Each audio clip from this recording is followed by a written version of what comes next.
रक्षाबंधन पर UP police सादे कपड़ों में बाजार में सुरक्षित सुनिश्चित करेगी। पीएसी, एंटी रोमिंग और इंगल मोबाइल तैनात रहेगा। बाइकर्स और ऑटो गैंग पर नजर रखी जाएगी। थाना पुलिस और चौराहा पर अतिरिक्त पुलिस रहेगी। अमेरिका राष्ट्रपति ने भारत पर 50% टैरिफ लगाने के बाद कहा कि जब तक टैरिफ का मुद्दा हल नहीं होगा, भारत से वह कोई बातचीत नहीं करेंगे। उन्होंने ये फैसला 2 चरणों में टैरिफ लागू करते हुए कहा। इजराइल के पीएम नेतन्याहू ने पीएम मोदी को ट्रंप से निपटने की निजी सलाह देने का वादा किया। उन्होंने कहा कि भारत और अमेरिका के रिश्तों में मजबूत बताया गया, व्यापार विवाद सुलझाने और रक्षा सहयोग बढ़ाने पर जोर दिया। जेडीयू सांसद संजय झा ने कहा कि राम मंदिर बनाने के बाद अब माता जानकी मंदिर का निर्माण होगा। गृह मंत्री अमित शाह और नीतीश कुमार भूमि पूजन करेंगे। बिहार सरकार ने मंदिर के लिए 1000 करोड़ रुपए दिए गए हैं। हिमाचल के चंबा में एक कार 500 मीटर गहरी खाई में गिर गई। इस दर्दनाक हादसे से कार सवार में 6 लोगों की मौत हो गई, जिसमें 2 पुरुष और 2 महिलाएं और 2 बच्चे शामिल थे। राहुल गांधी ने चुनाव आयोग पर हमला बोला, कहा कि वोट चोरी सिर्फ घोटाला नहीं, लोकतंत्र और संविधान के साथ धोखा है। वीडियो में बोले कि आयोग में काम राजद्रोह है, वक्त बदलेगा तो सजा मिलेगी। बिहार में भारी बारिश और बाढ़ के चलते हालत बिगड़े हैं।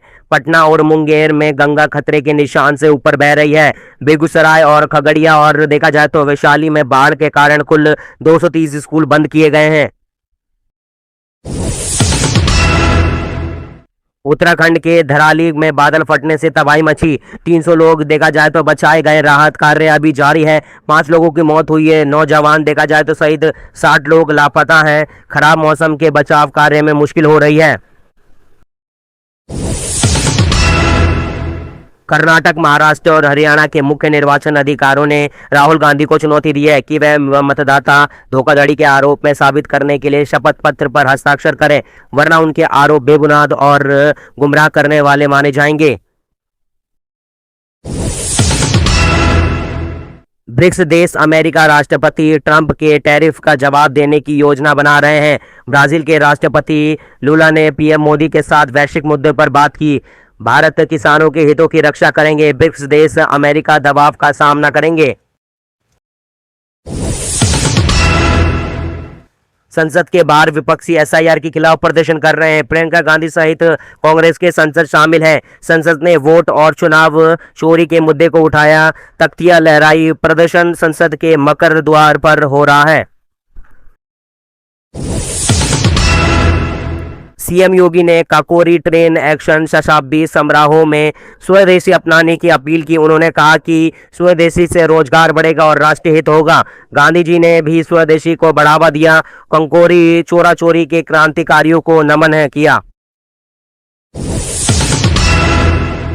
दिल्ली विधानसभा नेता प्रतिपक्ष आतिशी ने आज जीएसटी संशोधन बिल पर चर्चा करेंगे। उन्होंने एक्स पर कहा कि वह बिल के छोटे व्यापारियों को नुकसान होगा, जबकि बीजेपी बड़े मित्रों को फायदा मिलेगा। व्यापारियों ने उससे मुलाकात की।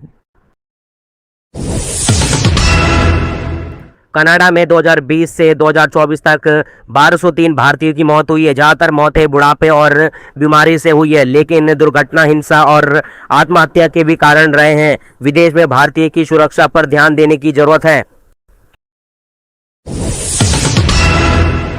बीजेपी के राहुल गांधी के चुनाव आयोग पर आरोप की निंदा की।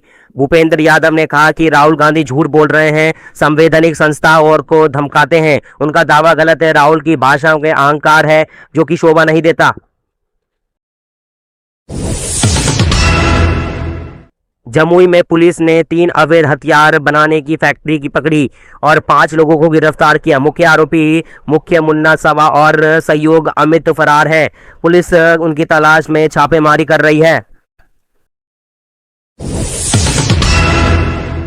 दिल्ली में यमुना का जल स्तर बढ़कर 205.10 मीटर तक पहुंच गया है। हथीनाकुंड और वजीराबाद में देखा जाए तो ये क्यूसेक पानी छोड़ गया है।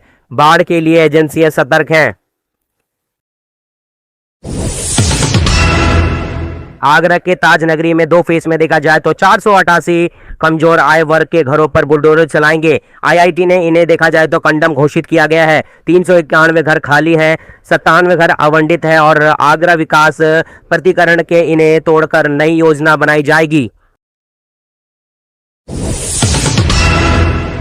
बिहार सरकार ने नया कंडम एंड कंट्रोल सेंटर शुरू किया है। अब एक ही क्लिक में सभी 45 विभागों की जानकारी मिलेगी। इससे योजना से निगरानी और फैसला लेना आसान होगा। क्या ये योजना मंत्री विजेंद्र प्रसाद यादव ने है?